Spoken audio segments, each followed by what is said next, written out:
Viewer discretion advised. We really didn't know what we were doing. I mean, we didn't play instruments when we started a band. The Offspring! Of course, my mom, my family, and my professors all urged me to put the whole rock and roll thing on hold. But we didn't have mohawks and leather jackets, so we kind of didn't even fit in with the punkers. I had to go now. You try to take your cassette to the club and they're like, we don't want you, or... I mean, you guys are the biggest band in the world. Tell Green Day that.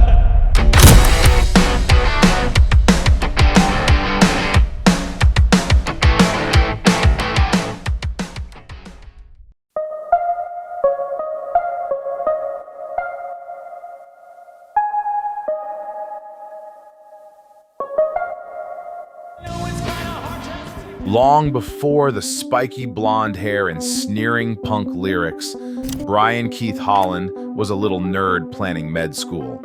Born in California in 1965, he grew up in a quiet Orange County suburb that valued stability, education, and respectable careers. I grew up in Garden Grove, which is in Orange County. I would say we grew up middle class, and not like upper middle class or lower middle class, just kind of right in the middle. And it was suburban in that way, with the green lawns and the picket fences and everyone kind of being the same, right? His father worked as a hospital administrator and his mother as a teacher. This was not a chaotic rock and roll household. It was structured, academic, and future-oriented. So, as you can imagine, Holland excelled early. I guess I was pretty much kind of always a math and science kind of kid growing up. He was the kind of kid teachers pointed to as proof that the system works. You know, I did well at school. I liked it, but it always sounds weird because I remember always being, as you grew up, doing well in school was not cool, right? So you're hesitating to frame your answer so you don't say something, right? Like dumbing down your words or whatever. That was definitely a part of it, but I liked learning. He graduated high school as valedictorian and enrolled at USC in 1984 as a biology major, fully expecting a life in medicine or research. I realized that I really loved molecular biology. I was fascinated with DNA and its code, and how the processes related to genetic expression can be used to enhance life. But here's the thing, huge plot twist, I loved rock and roll. You know, I loved playing in a punk band. I loved being a musician. That same year, he and a few high school friends started a punk band. The reason was simple. They had tried to go see Social Distortion play live, but they were turned away at the door because they were too young and looked too nerdy.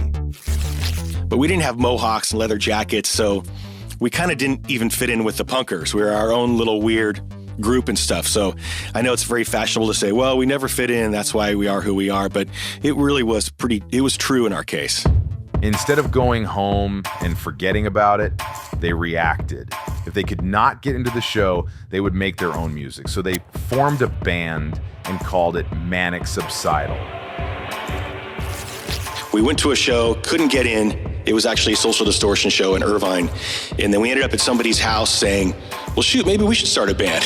Like, well, we don't play instruments. Like, what the hell, let's start a band anyway. And so when you say no one was playing an instrument, like you guys were just like kids in Southern California going like, wouldn't it be cool to have a band? Yeah, exactly. yeah. And then you're like, yeah, we got to learn instruments first. Yeah. Did you pick your job and then learn that instrument? Yeah, we go, what do you want to play? I'll play bass. What do you want to do? That was actually right before you. Practices were loud, messy, and basic. It wasn't impressive, but it was enough to get started. Holland found himself balancing lab reports and guitar riffs. So I had these two great loves. How would I decide? Well, as foolish as it sounds, I decided to pursue both. Keep also in mind that in a scene built on attitude and rebellion, a nerdy science kid didn't exactly fit in. Yet this walking contradiction was fronting a band that soon would define late 90s punk. Manic Subsidal did not stay manic subsidal for long. As the band started taking itself more seriously, the name began to feel like a joke that had run its course, so they renamed themselves The Offspring. It was cleaner and more direct, as it hinted at being the next generation. It felt reactionary to something older, and it fit the Southern California punk scene they were climbing into, where others had already carved a lane. I mean, after a while, we grew up, I really liked the Orange County bands. I loved TSOL and the Vandals and DI and Social Distortion, of course, and all that. And I think in some weird way that did influence me, in that I was interested in punk rock, but a melodic kind of punk rock that really wasn't very common at the time. There was a lot of Black Flag and Circle Jerks, and those are great bands and classic bands. But I mean, where I was coming from is I wanted to add the songwriting element to punk stuff.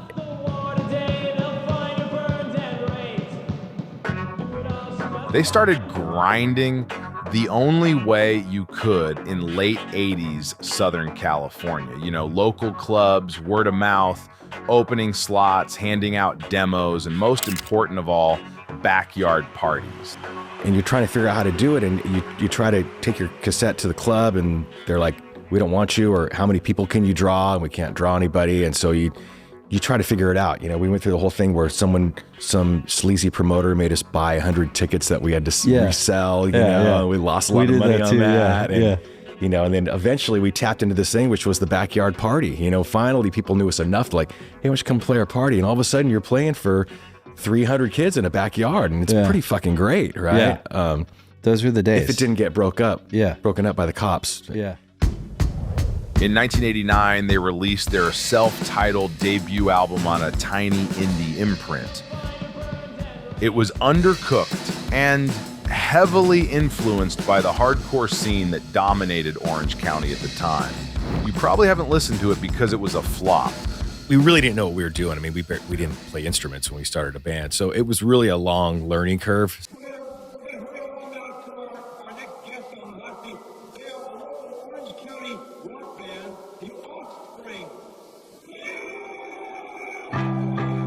But inside the local circuit, it earned them credibility. Now they were no longer suburban kids pretending to be in a band. They were actually part of the punk scene.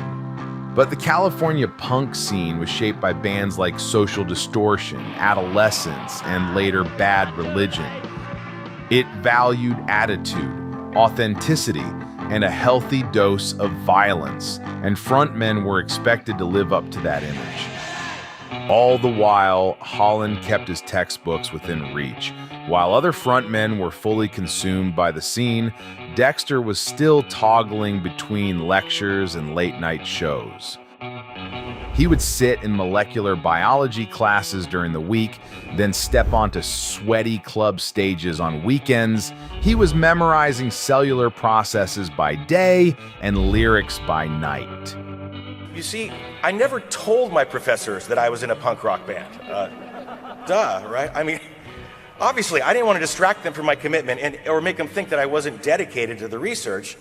And it was an easy secret to keep. I mean, it wasn't likely that I was going to run into the faculty at a midnight gig at the Roxy or the Troubadour in Hollywood, right?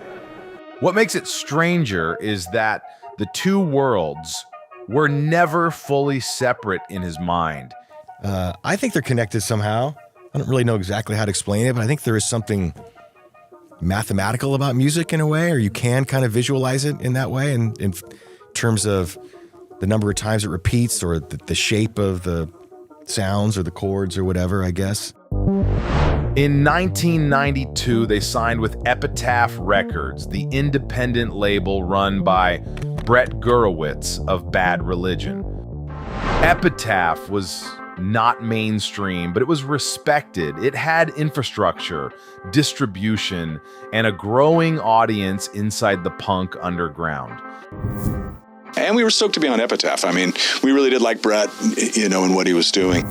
Their second album, Ignition, came out that same year. It was sharper, faster, and more focused.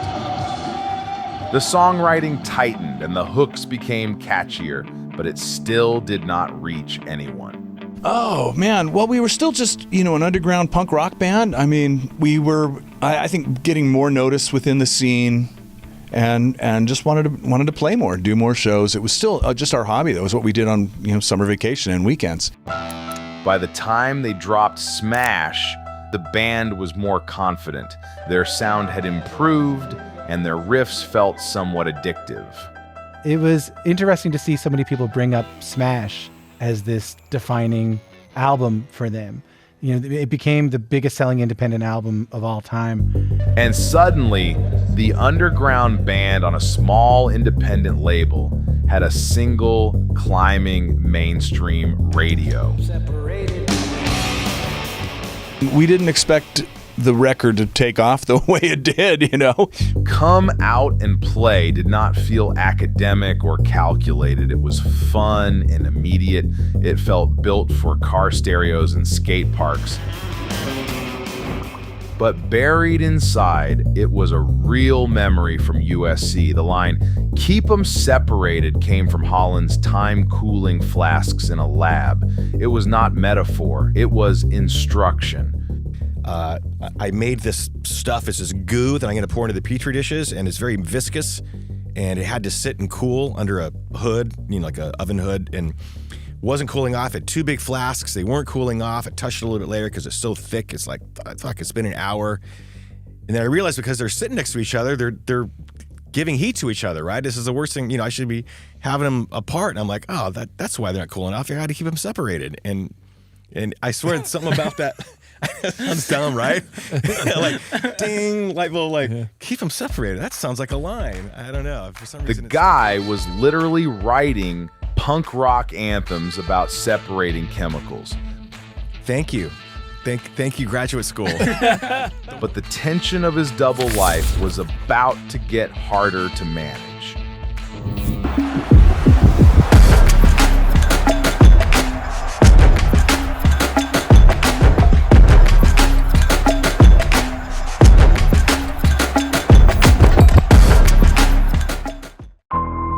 By the time Smash took off, the scale of everything changed. We were playing small clubs, and all of a sudden the sales really eclipsed where we were at in terms of being able to perform live and stuff. And what had started as a local punk grind suddenly became a global machine.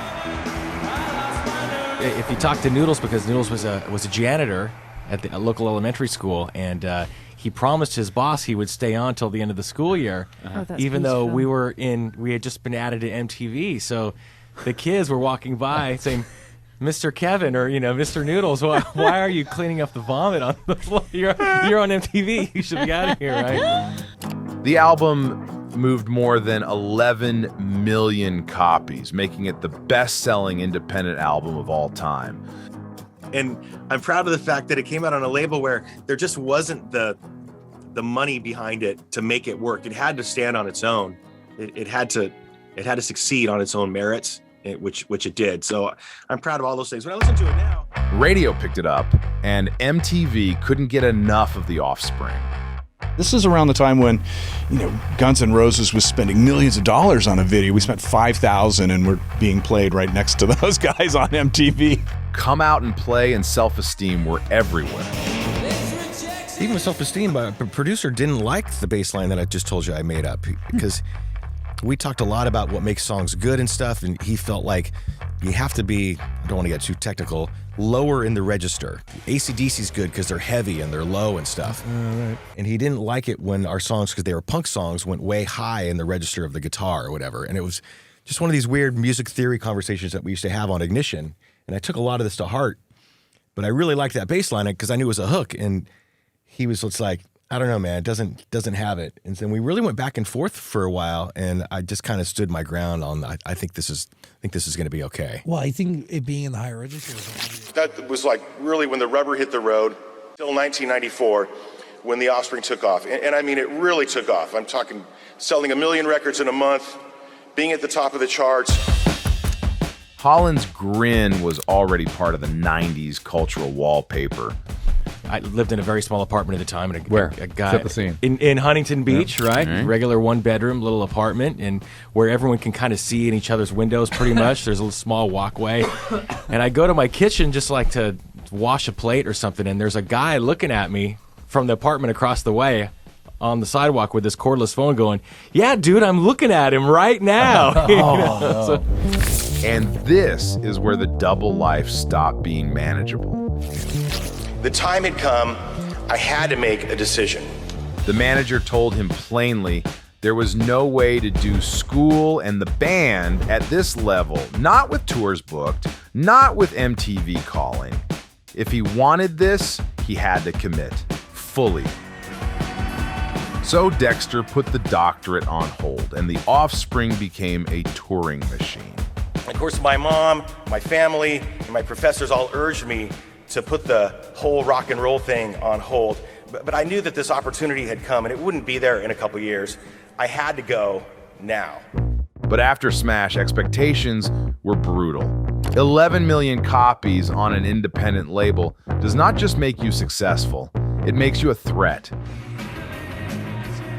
Suddenly, every other band starts sacrificing chickens to Satan, praying for your downfall. And if that wasn't enough, the Offspring made a move that poured gasoline on the tension. In 1996, they left Epitaph, the indie label that helped build their career, and signed with Columbia Records, which is a fucking major. At some point, it became clear to us that we needed more than we felt Epitaph could provide. And, Epitaph, they staffed up a lot. They stepped up a lot. And they got very good at what they did. But by the nature of who they weren't going to have a presence in South America or Asia that much, really. That was just kind of, we were licensing to Sony already in Asia anyway. So we decided we wanted something that had a bigger worldwide thing going on. In the 1990s punk world, that was not just a contract change. It was seen as ideological. Punk had built its identity on independence. So when the Offspring signed with a major, some fans saw it as prostitution. Back in those days, I don't think people don't even care now, but the worry was that the label was going to control you and make you change your sound and all that, right? But in what might have been their most genuinely punk move, they did not care. They released Ixnay on the Hombre in 1997 under that cloud of suspicion. An album that had to prove two things at once. First, that they could survive without Epitaph, and second, that they had not lost their magic. The album debuted strong, going platinum in the United States. However, it didn't match the insane numbers of Smash, but it proved they were not a one-album accident.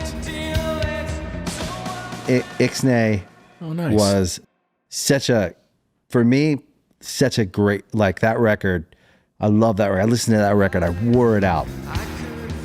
Songs like Gone Away showed a darker, more emotional side, proof in itself that they were expanding their sound. I knew that I couldn't do Smash number 2. It would be, I had to go somewhere else for a minute. And that's what the idea with Ixnay was to make an album, make it really be an album. Not so much trying to be art, but expand our circle a little bit. Let's see what else we can do, which ended up serving us really well, because then when it came back to do other records, it wasn't like, what the hell are these guys doing, right? Because we had kind of pushed that boundary enough that we had enough space. Yeah, because the record after Ixnay was... But if Ixnay helped them survive criticism, Americana made them reach a level most punk bands never touch. But then you come back with Americana and you just rip everybody's faces off, essentially. I mean, you guys are the biggest band in the world. You can't turn on the radio or MTV without seeing your video. Tell Green Day that. The lead single, Pretty Fly for a White Guy, was humanly impossible to avoid. The song was sarcastic, exaggerated, almost cartoonish, but most importantly, it was ridiculously catchy. This next video is number 35 on the TRL Superstar Countdown and number 2 on my personal Super Duper Countdown. We like it because it's from a fellow SoCal band that we love, and it sounds like it was written by my good friend Tom here. It's the Offspring with Pretty Fly for a White Guy. Rock stations played it. Pop stations also played it. It climbed charts worldwide and it crossed formats. People who had never listened to punk suddenly loved the Offspring. I think Pretty Fly went a little bit more into the pop world than for sure. anything off Smash. For sure, yeah. It's still such a great fucking song. You could love it. You could mock it. But you could not avoid replaying it in your head like a mantra. Yeah, But that was kind of a takeoff on a lot of the rap at the time that was doing the I was kind of taking that to the next level. And I was thinking about that a lot in my head when we happened to be in South America doing radio interviews. So I'm sitting there waiting for the guy, and he's testing his microphone going, 1, 2, 3, 1, 2, 3, 4, 5, 6. And that, like, there's a hook in there somewhere. Yeah. If I just add one more cinco, we really got something. I don't know, but somehow that all came together. So that's what I mean. Like one thing kind of goes creatively into another or whatever, but the best stuff is, just pure inspiration. In short, the mainstream had opened the door and they walked in. We'd go someplace on tour, I don't know, let's say it's somewhere in the U.S., and people would say like, oh, yeah. And like it was connecting on MTV and stuff, but what tripped me out is how we'd be in Italy, and Germany, and they'd come up to me and they go, I know that guy. Really? Yeah. We had no idea how universal it truly was, the sentiment or the suburban kid who just played. The Kids Aren't All Right hit a different nerve. It stripped away the humor and documented stories of depression and failure. Friends who didn't make it, marriages that failed, futures that narrowed instead of expanded. And I feel like what I've tried to do in songwriting is write songs that people can relate to lyrically. That was the joy of punk rock that I loved about bands like the Ramones, is that it was simple, it was easy to understand, it was something that you could relate to. Americana went multi-platinum and dominated global charts. They had stadium crowds, relentless touring cycles. At this point, the band was a monster machine operating at full velocity. And that is where the double life becomes uncomfortable. Because success at that level does not create more free time. Quite the opposite, in fact. When you are selling millions of records, your calendar is not yours anymore. Album cycles are mapped years in advance. Tours are booked across continents. Press days stack on top of rehearsal days. When you're signed with a major, you have contractual obligations to fulfill.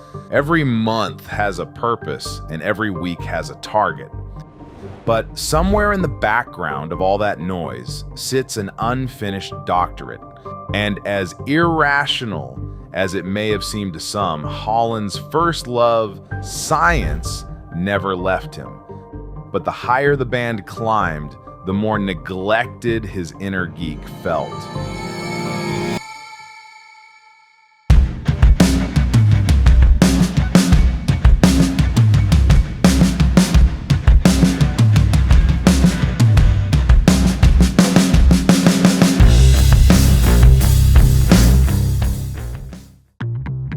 Conspiracy of One arrived at the turn of the millennium with polished production and sharper hooks.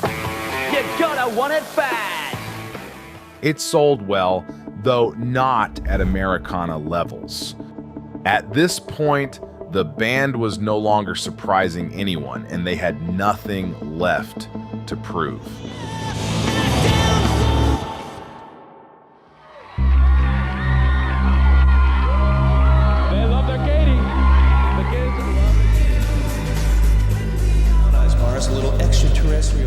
The early 2000s were brutal to rock bands who had ruled the 90s. It's pretty good, it's getting better. It's just like one of those things. Nu metal burned hot and then started collapsing under its own weight.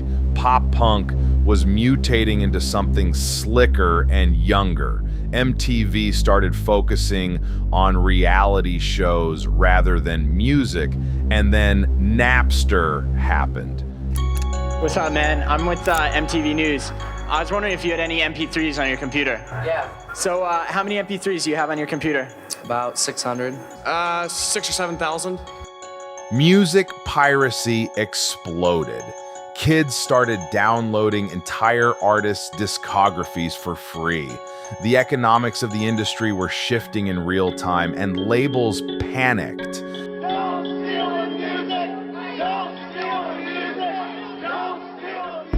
Bands that had once moved millions suddenly struggled to replicate those numbers. Not because they forgot how to make good albums, but because people stopped buying them. They got plenty of money from their tours and things like that. Can't play an MP3 on your stereo in your car, but they should just get over it.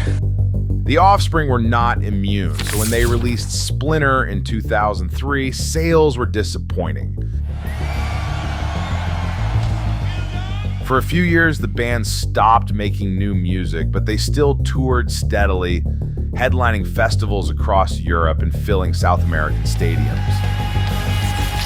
You know, look, I love touring because I love playing the shows, and I love that hour of the day for sure.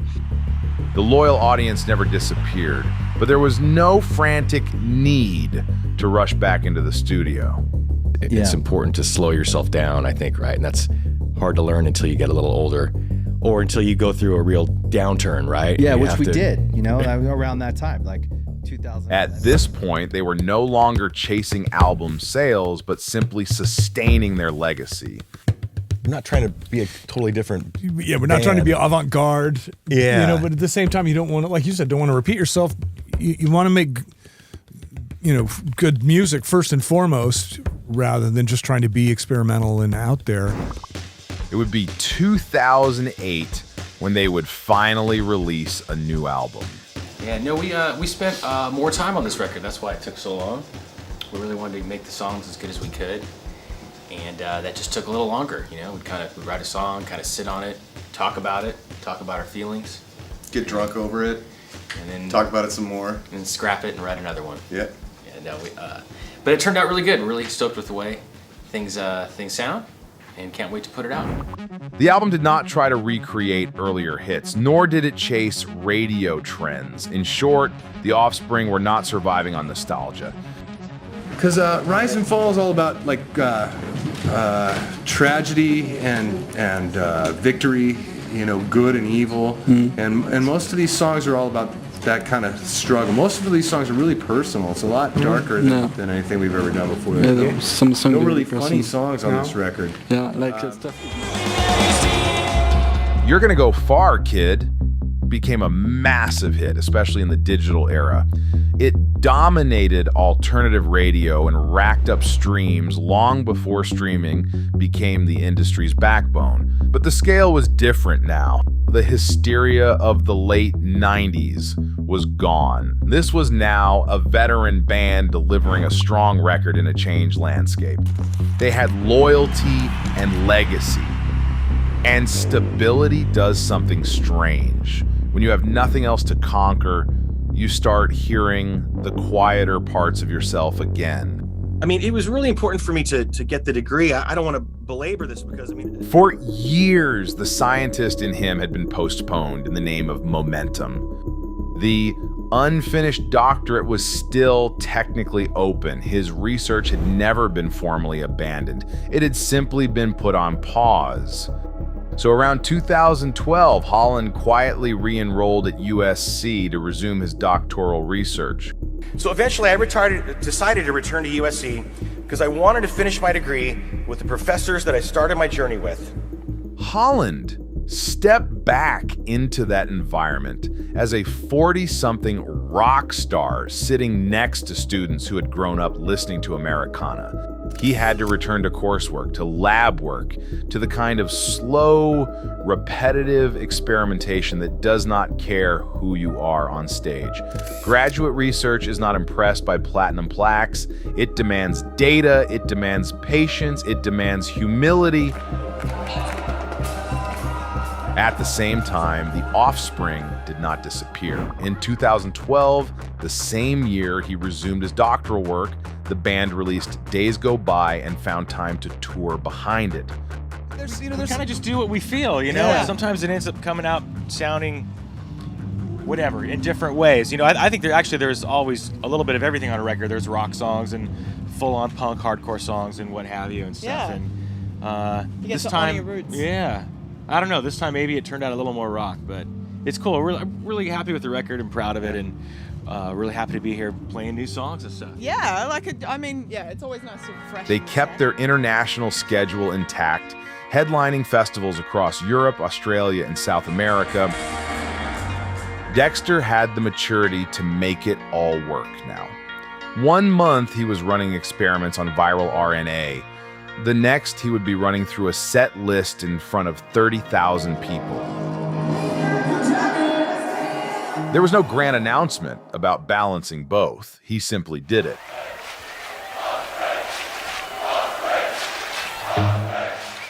Years passed this way, hitting research deadlines while scheduling recording sessions and planning global tours. Until finally, in 2017, Holland completed his PhD in molecular biology. His dissertation focused on HIV and the mechanisms the virus uses to evade the human immune system. It was complex, dense, and technical, and not at all what you would expect from the front man of a pop-punk band. My dissertation's title was Discovery of Mature MicroRNA Sequences Within the Protein Coding Regions of Global HIV-1 Genomes. Predictions of Novel Mechanisms for Viral Infection and Pathogenicity. I mean, the title barely fit on the front cover, right? A page-turner, nonetheless. A guilty pleasure read. 2 years later, in 2019, he returned to USC as a commencement speaker. One thing I have learned is that you never stop learning. And most importantly, that life isn't always a straight line from one place to another. In nature, there are no straight lines. He stood in front of future physicians and talked about how life does not move in straight lines and that you can carry more than one identity at once. And so my story has had both a musical side and a scientific side. In more recent years, they released Let the Bad Times Roll and Supercharged. The crowds are still there. The songs still work. The machine never stopped.